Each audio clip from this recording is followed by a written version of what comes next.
Dalawang malakas na lindol sa isang araw, Pilipinas. Panahon na para magising.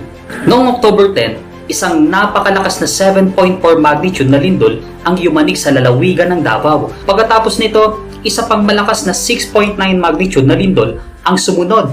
Libo-libong mga ibon ang namataang lumilipad sa San Francisco at Agusan del Sur.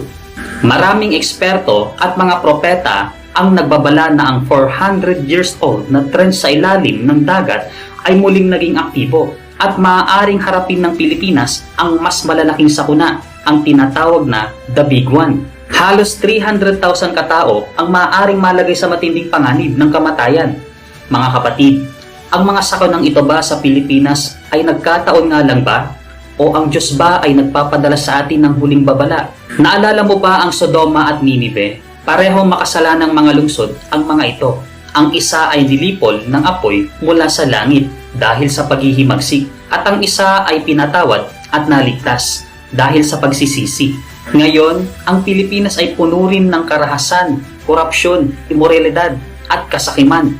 Hinahabol ng mga tao ang pera, nabubuhay para sa kasiyahan at binabaliwala ang babala ng Diyos. Ito ay ikinagagalit at nagpapalungkot sa Diyos. Ngunit ang Diyos ay puno rin ng awa at hindi niya nais na wasakin tayo.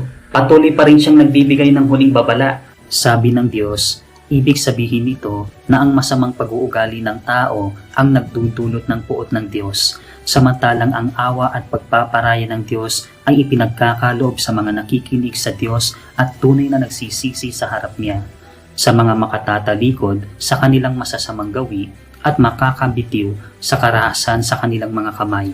Amen! Tanging sa pagsisisi natin matatanggap ang awa at proteksyon ng Diyos sa gitna ng malalaking kalamidad.